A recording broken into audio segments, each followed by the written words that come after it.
The story didn't end there, by the way. After they went to jail, Wortham went to jail, she still had some money left over. She and her friend tried to open up a hookah bar. They tried to get a license and everything, and they did some fraud with that too. Like, this lady, she's very smart. She was able to coerce loss prevention.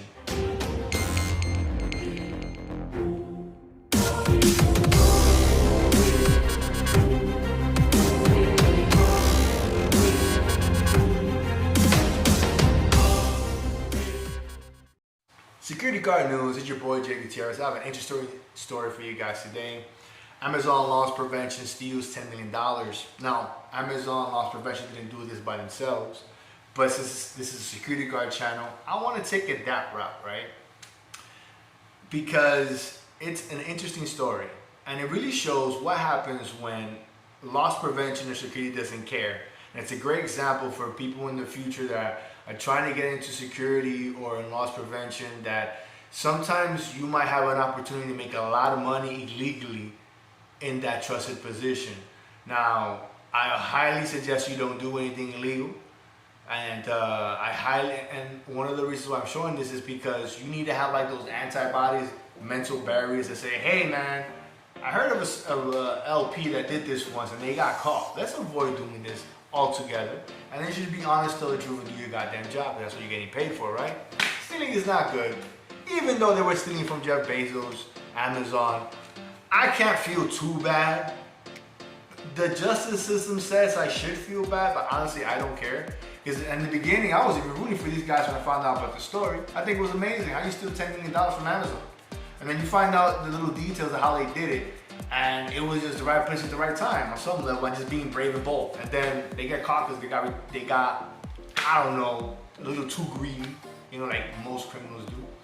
Guys, if you find value in the story, or if you just enjoy it, like the commentary, press like. I'm looking for 10 likes. I want to give more SGN news for you guys, but I need the likes, I need the support, I need the views. Leave a comment down below saying thank you and gracias, subscribe if you haven't. So, there are two main conspirators in this, though it was a team. Depending on the source, they also talk about a senior HR being involved. But out of like the 5 websites I saw, they mentioned that only one of them mentioned it, and they never mentioned the person's name either. So I don't know if that was a typo or what's going on with that. But the one they all had in common with these two characters, right? You had Carico Wortham, 31. He was the ops manager. Then you had Demetrius Hines, 35. He was the loss prevention guy. He worked for multiple sites, and he worked for this particular site of Amazon in Georgia. You know, this happened down the ATL. So let me give you a timeline now of what happened and how this happened, right? Between August 2020 to March 2022, the team would make fake invoices which ops approved of, as saying there was fake vendors providing fake goods and services to Amazon, and that's how they made their money. That's how they made their money. They created this fake paper trail. And something you know about, you tend to learn about fraud, it's a lot of paperwork that leads to nowhere, and the guy stamping stuff, doing the detective work is like, yeah, it checks out, whatever. And this is pretty much what happens, because they're so overworked many times. They're so understaffed. They're like, it seems good. Yeah, it's like, you know, IRS. The IRS cannot audit everybody. The IRS, for the most part, can audit maybe 10% of the population. There's not that many IRS agents, so a lot of people can slip through the cracks and do slip through the cracks, right? And this is, I feel like it's one of those situations, right? So during this time, Amazon made a bucket load of money. I'm telling you right now, because I've been working in the warehouse industry for the last 2 years as well. My wife does it. My neighbors do it. That's what's out here in Pennsylvania. It's mostly Amazon or Warehouse Works, right? Distribution center. And during this time, during these 2 years, the workload was super high. Like up there, right? Like the biceps, man, I enjoy it too. I'm doing push-ups, man. I'm doing push-ups with my vest on, okay? Getting triceps. Anyways, there was a lot of work and they paid very well, guys. You don't understand. In the suburbs, once you leave the big cities, if you're a single guy making 18 bucks an hour, you're good. You're freaking good. If you know, an adult, you know, you have a house, you have a kid, you have a wife, and you're making about 25, you're good. I'm telling you right now, you're good. But you can be good outside of big cities making that money. And which amazes me that some of these people will go down this route. So let me give you a little talk about how much money Amazon made during this time, right? So in 2020, Amazon's profit increased 37.62%.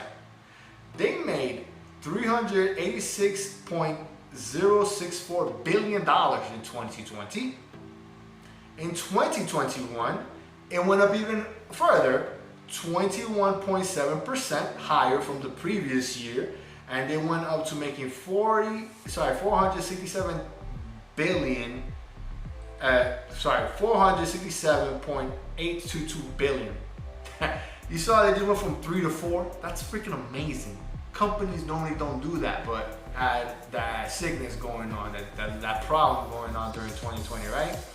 Then in 2022, it went up another 9%. It started slowing down, but it was still going up, which is great for them, right?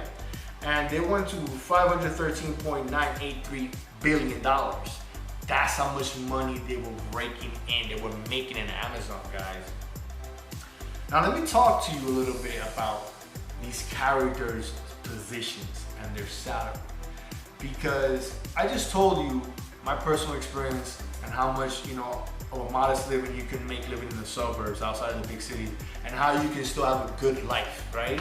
Because it amazes me that you can still make a good living or a halfway decent living, you still will resort to committing crimes of opportunity. The green-eyed monster could hit any one of us, guys. Don't think you are above it. It's integrity, strong character, and discipline is going to keep you from committing dumb crimes like this. So LP in Amazon makes about $50,000. So I have my document here. They make $49,023 a year, which is pretty much $23.57 an hour. They're hourly employees for the most part, unless they have some type of rate scale bonuses, like if they track something. Some loss prevention companies have that. I think Macy's used to have that in New York. I'm not sure if they still do. Do not quote me on that. Again, I'm not sure. But I know some loss prevention jobs that do provide you with that. Like if you prevent $3 million from being stolen, you get like a $20,000 or $12,000 bonus at the end of the year, right? And then you have ops. Ops makes what I say good money, right? At least this is what Glassdoor says. Glassdoor says the base salary for ops manager in Amazon is $98,171 a year. That's the mid-average. That could go all the way up to $182,251. But that's Glassdoor, guys. I honestly don't know, because Glassdoors, indeed, they exaggerate. They inflate and deflate a lot of our jobs for whatever reason. I don't know, right? But that's what Glassdoor makes. And at least the base salary for management, I think it's about right, because that's pretty much what management makes around in New York City too. But I don't know, right? You guys do your own research. So let's go into what did they do with the money. I find what they did with the money hilarious. Hines has to default on $600,000 he has across multiple bank accounts, right? He bought, while he was doing his crime, right, his fraud, he bought a 2022 Suzuki motorcycle, a 2013 Ford Mustang Shelby. He also bought a 2021 Ford F-150 with black windows. He bought a Rolex watch, a diamond bracelet, and a diamond necklace. That boy was balling. He was like, he was balling, man. He was making good money. Or not good money, he was making a lot of money the wrong way. This is Security Guard channel. We're about integrity here, right, people? Don't commit a crime, especially not fraud, all right? From Amazon, Jeff Bezos. So Wortham, she has a default on $2.7 million, across multiple bank accounts. She bought high-end real estate. Let me tell you about this real estate she bought before I continue with her luxuries, right?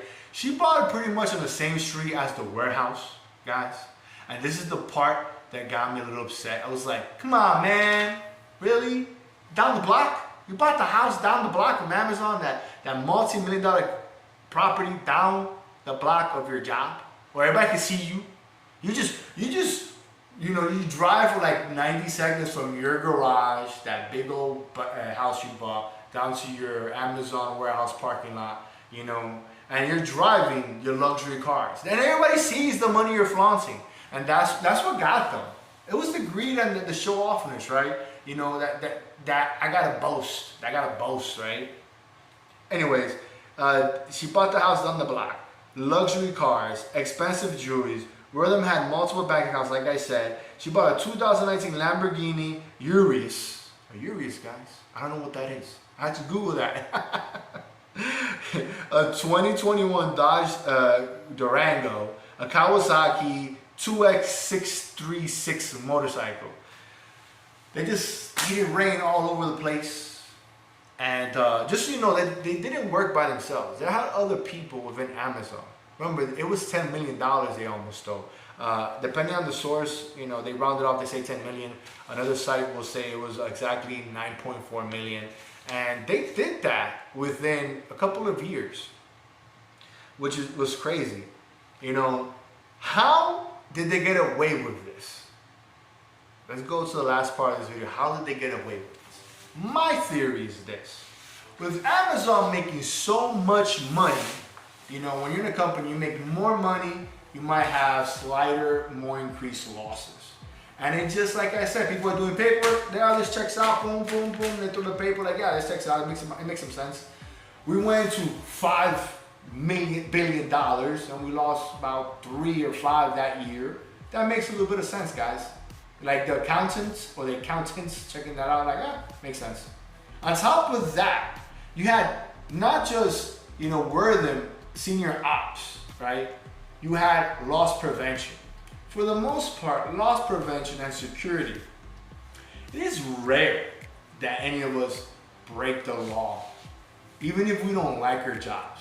Like there's something about our trusted position, you know, that we recognize, yeah, we could do something wrong, but we're the first ones to get questioned. We're gonna be the first ones to get questioned because we're right there next to the gold bars, the crown jewelry, the Rolexes and stuff like that. So why would I attempt to do anything? Now, when you have a team, the blame could be spread out a little bit and they won't know who to attack first. And as soon as you hear, you know, one of the people on your team is getting questioned, that's when you should be pulling out. Guys, the story didn't end there, by the way. After they went to jail, Wortham went to jail, she still had some money left over. She and her friend tried to open up a hookah bar. They tried to get a license and everything, and they did some fraud with that too. Like this lady, she's very smart. She was able to coerce loss prevention.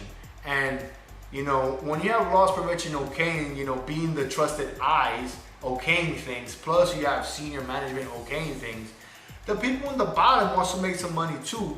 And depending on the situation, they'll try to take advantage of the opportunity. So, like, I find this very amazing. Like, she has the capability to run a really big company, except she didn't do it the right way. They didn't do it the right way, guys. My conclusion is, again, it was an opportunity job. That's how they did it. They saw that security was slacking because so much stuff was coming in and out. So much money was being made that they figured, okay, so the higher wigs are gonna see this as acceptable losses. The problem was that they were flaunting their money too much. And that's our story, guys. If you liked it, press like. I'm really looking for 10 likes, guys, here so we get the algorithm going. I want to provide you guys with more SGN news, right? But I need your help. I need, you know, you want some more SG news? I need your help. Give me the likes, guys, so we get that motivation to keep producing this stuff. My channel is not monetized. I do this for fun. And when I see you guys are enjoying it, I enjoy it. That's how you pay me. So like, comment, subscribe. Take care of yourself. Okay, mucho.